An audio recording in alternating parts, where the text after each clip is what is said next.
पहा नवीन एपिसोड्स एकदम add free.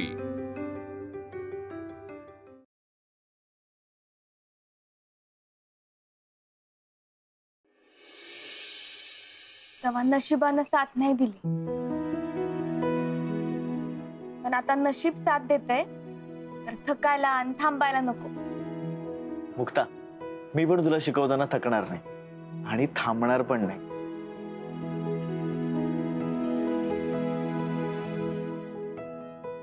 किती गोड असतेस का तू।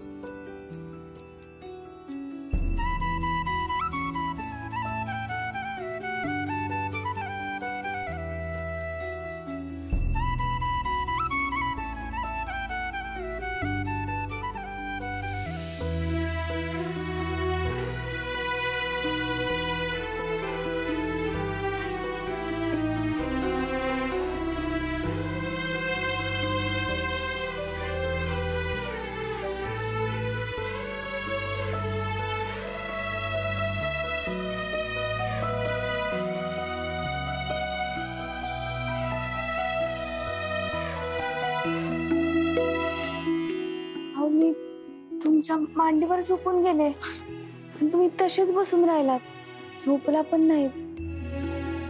मला उठवायचं ना। मुक्ता, एवढा गोड क्षण जर मी सोडला असता ना, तर माझ्यासारखा मूर्ख दुसरा कोणी असता का।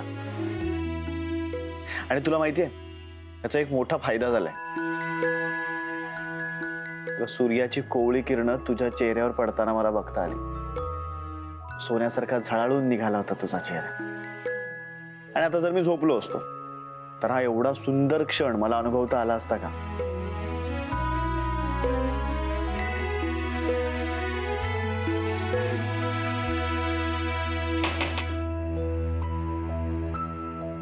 एक मिनिट हाँ।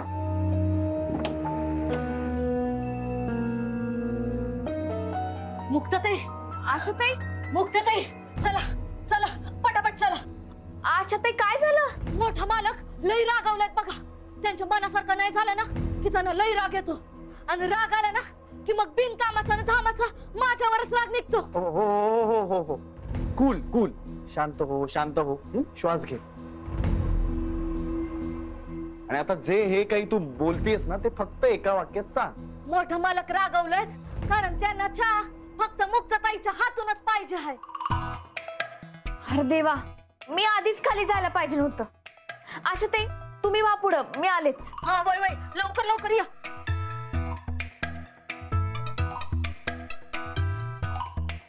मुक्ता, अशी काय जादू केलीस ग तू दादांवर की आता सगळं त्यांना तुझ्याच हातचं हवंय। चांगलंच आहे ना, मला तर हेच पाहिजे नव्हतं। आशानं आता अजून घट्ट होतं, पण मग अजून जास्त भीती वाटते अशा गोष्टी लपवून ठेवायची। ऐका ना, एवढं सगळं चांगलं चालू असताना परदेत भाग घ्यायलाच पाहिजे का? अगं घ्यायलाच पाहिजे। हे बघ मुक्ता, दुसऱ्यांचा विचार करून तू स्वतःच्या स्वप्नांना जर बाजूला ठेवत असशील ना तर ते चुकीचं आहे।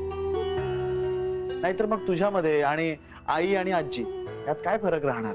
हे बघ, त्या जसं आज तुझ्या डोळ्यात त्यांची स्वप्न शोधतायत ना, तसंच उद्या तू दुसऱ्यांच्या डोळ्यात स्वतःची स्वप्न शोधशील, आणि तेही तुझ्यात स्वप्न बघण्याची आणि ती स्वप्न पूर्ण करण्याची ताकद असताना बघ मुक्ता, लक्षात ठेव, हाच तू पाय बाहेर टाकशील पण तुझ्यामुळे आई आणि आजी नकळतपणे त्या दोघी हा उंबरठा ओलांडणार आहेत। खरंय।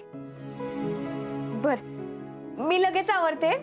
दादांना माझ्या चहा नाही मिळाला तर आमची एकीच तोडतील।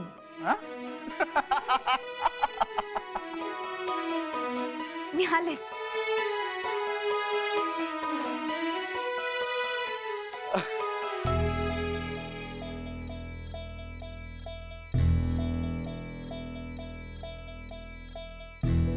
आई, ह्या दोघांचं नातं जितकं घट्ट करता येईल ना तितकं कर, त्यामुळे आमच्या घरातले सगळे प्रॉब्लेम संपून जातील।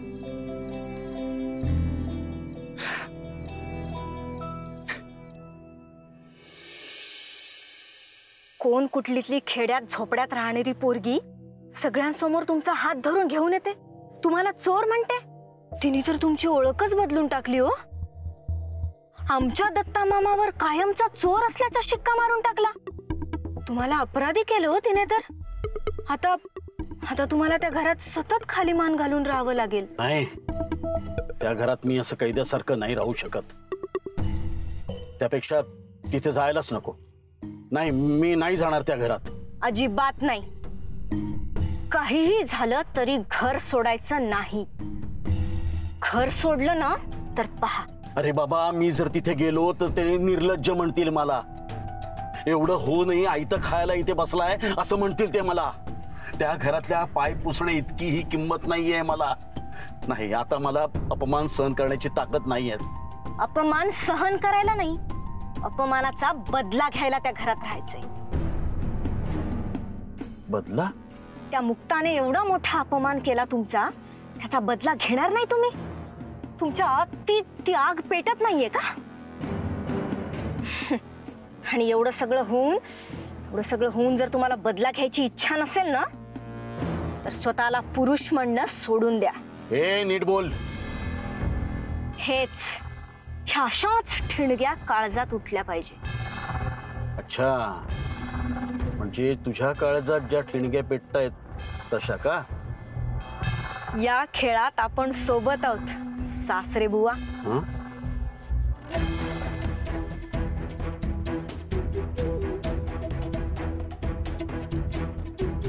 ऍडव्हान्स. मी म्हणेल तसं करत राहाल ना तर खूप पैसे मिळतील. कल्याण होईल तुमच्या आयुष्यात.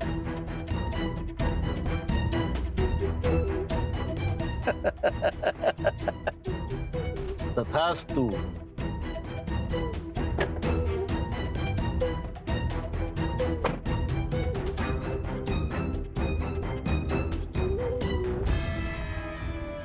हळूहळू प्यादी जमायला लागली आहेत. I love you Sarang. I just love you.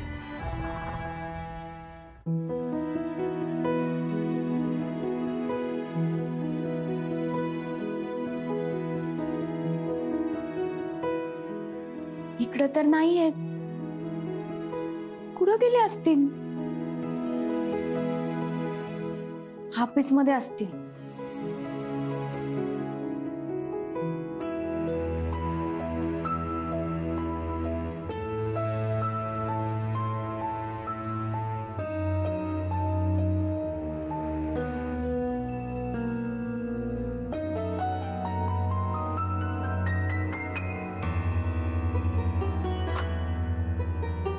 काका, दादा नाही आहेत इकडं? नाही, आज इथे आलेच नाहीत अजून. पण त्यांनी मला चहा आणायला सांगितला होता. हो का? कुठं गेले असतील? मुक्ताताई, तुमचे आभार मी कसे आणि कोणत्या तोंडाने मानू हे कळत नाहीये. आम्ही दत्ताभाऊला सांगत होतो की नको नको, मुक्ताताईंनी एकदा आपल्याला माफ केलंय तर परत नाही करणार. तर त्यांनी मला जीवानिशी मारायची धमकी दिली. म्हणजे जीवाला नाही तर माझी पोरं बाळ रस्त्यावर येतील ह्या भीतीने मी. काका, मी समजू शकते, पण तुम्ही असं घाबरत नका जाऊ. आणि एक लक्षात ठेवा, आपला जीव एवढा स्वस्त नाही की सहजासहजी कोणी पण घेऊ शकत. तुमची इमानदारी सोडू नका. या घराला फक्त तुमची नाही तर तुमच्या प्रामाणिकपणाची पण गरज आहे. ताई, बर, मी येते, नाहीतर चहा गार होईल.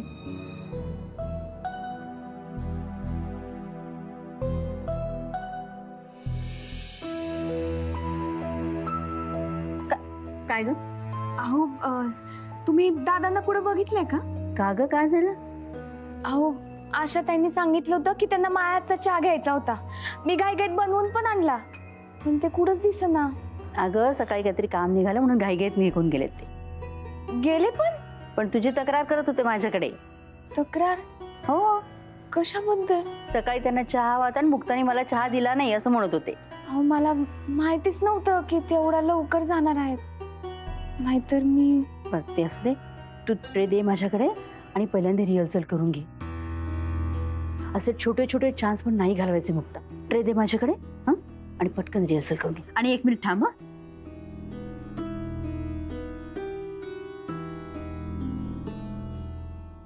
हे घे. हे कशासाठी? हे चितळांचं उन्हाळ्यासाठी तयार केलेलं विशेष पेय आहे. पिऊन बघ कसं आहे.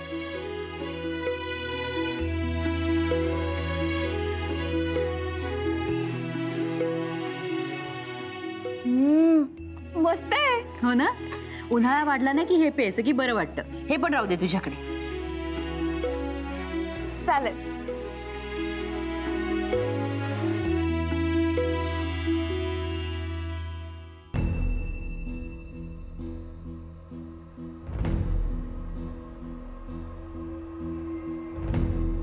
दादा सकाळी सकाळी कुठं गेले असतील? मला ज्याची भीती वाटते तसंच तर नाही ना घडणार.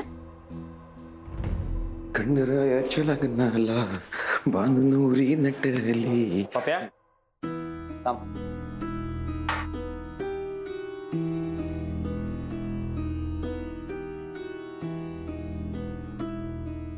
काय झालं? काय झालं?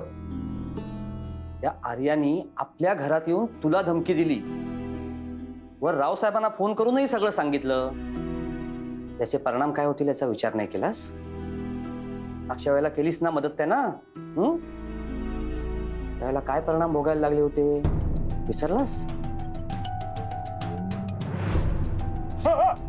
दादा दादा नाही नको. दादा अहो नको ना दादा. दादा नको.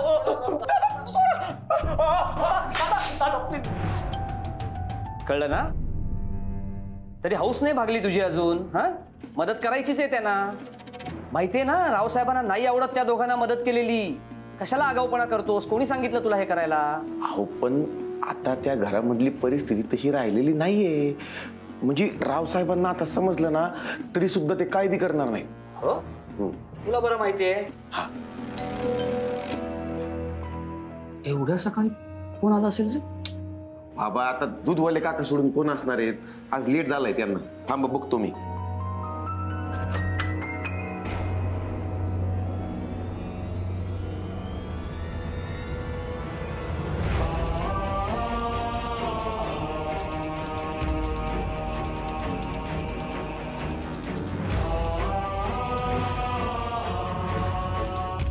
दादा तुम्ही ही तर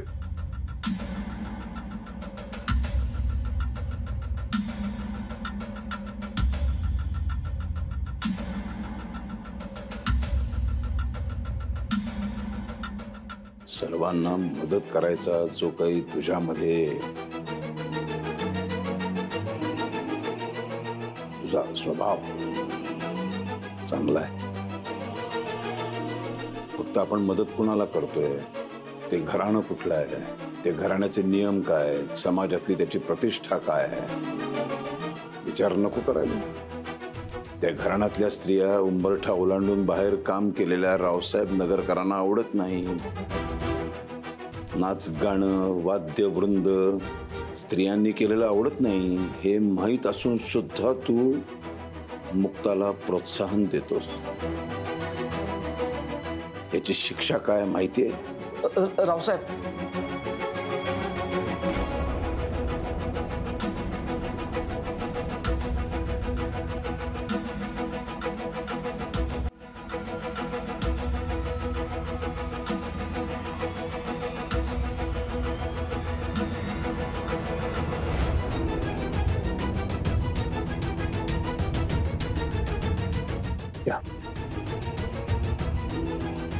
या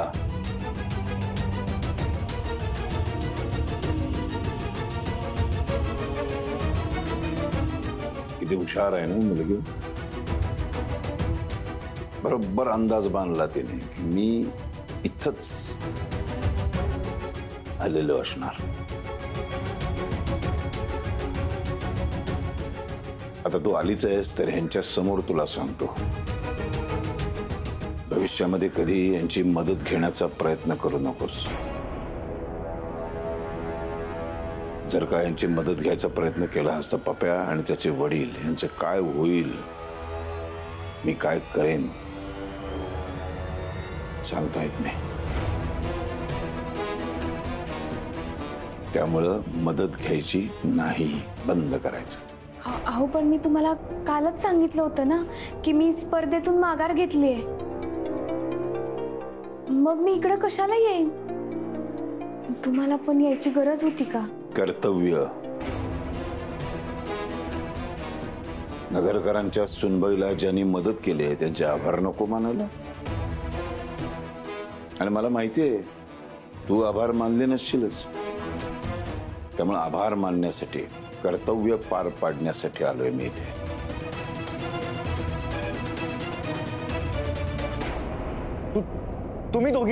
तुम्ही दोघी माझ्याशी अजिबात बोलूच नका यार.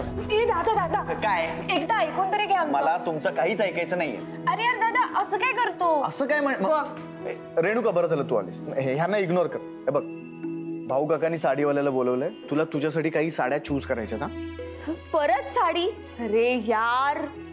म्हणजे रेणुका, तुझं लग्न आहे आणि लग्न म्हटलं की आता घरात खूप सारे कार्यक्रम असणार आहेत आणि प्रत्येक कार्यक्रमाला एक नवीन साडी हवी ना. आणि तुझ्याकडे तर साड्याच नाहीयेत आणि त्याहूनही महत्वाचं, तुला तुझ्या लग्नासाठीची स्पेशल साडी पण चूज करायची आहे. आणि ताई खूप साड्या असणार आहेत चॉईस साठी. सगळ्या साड्यांचे फोटो ना आम्ही बघितलेत आणि साड्या इतक्या सुंदर आहेत की त्या बघून ना मलाच लग्न करायची इच्छा झाली. कुठे चाललीस लग्न करायला? मी तुझ्यापेक्षा मोठी आहे, माझं लग्न आधी होईल. अगं, तू वयाने मोठी आहेस पण इच्छा माझी मोठी आहे. दोघींना लग्नाची घाई झाली तुम्हाला? नाही, मला नाही, जयाला झालीये. असं तुम्हा दोघींना लग्नाची घाई का झालीये ते समजते मला. तुम्ही तुमच्या बॉयफ्रेंड बरोबर गप्पा मारता काय? लक्षात आलंय माझ्या. नाही, माझा नाहीये बॉयफ्रेंड. आणि दादा, माझंही तेवढं नशीब नाहीये. अनबिलिव्हेबल यार. म्हणजे कशा आहात तुम्ही? एवढ्या हँडसम भावाच्या सुंदर बहिणी आहात तुम्ही आणि तुम्हाला बॉयफ्रेंड नाहीये. बट बरं, पुढे तुमच्या आयुष्यात कोणी आलाच तर मला सांगाल ना? हो, सांगू, नक्की सांगणार. हा, आणि दादांना हे बघा, टेन्शन घेऊ नका. आता आपल्या घरात जर काही लग्न झालीच तर माझं आणि रेणुका, आमच्या दोघांची कशी लव कम अरेंज मॅरेज झाली तशीच व्हायला हवीत. कळतंय ना? हो, फक्त तोला मोलाचा बघा. दादांना काही प्रॉब्लेम नसेल. गरीब, लायकी नसलेले निवडलात ना तर घरात पुन्हा ते सुरू होणार. गायत्री, जया, हाय. हाय. तुम्ही फटाके पाहिले असतील ना? हो. दादा, तू? हो. त्याचं काय आहे, काही फटाके असतात ना ते असे कमी मातीचे असतात. अशी नुसती काडी जवळ नेली की धडाम. आणि आपली रेणुका ती तशीच आहे, कमी मातीचा फटाका. म्हणजे असं थोडंसं बोललं की धडाम.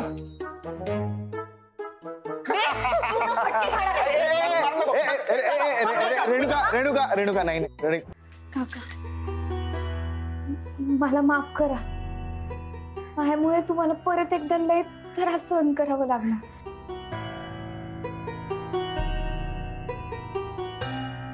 दादा चला, तुमचा चहा पण गार होता. चहा नाही, कॉफी. तुझ्या हातची कॉफी खूप आवडते मला, पण तुझ्या हातचं संबळ वाजवणं मात्र मला आवडत नाही. हो, पण आता आपण एकत्र आलोय, एक टीम झालोय. त्यामुळं एकमेकांच्या इच्छेचा मान ठेवायला पाहिजे ना.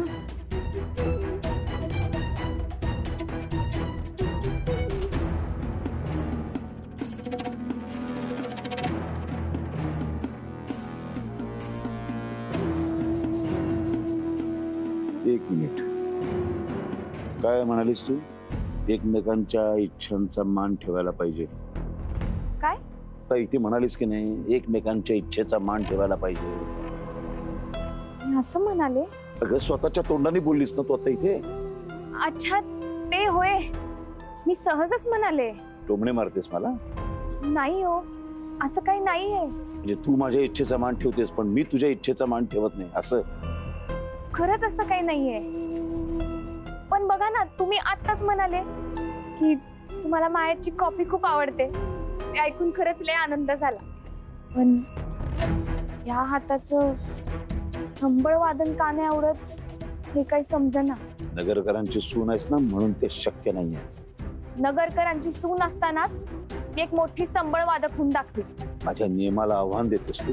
हे आव्हान नाही, मी काय म्हणत होते,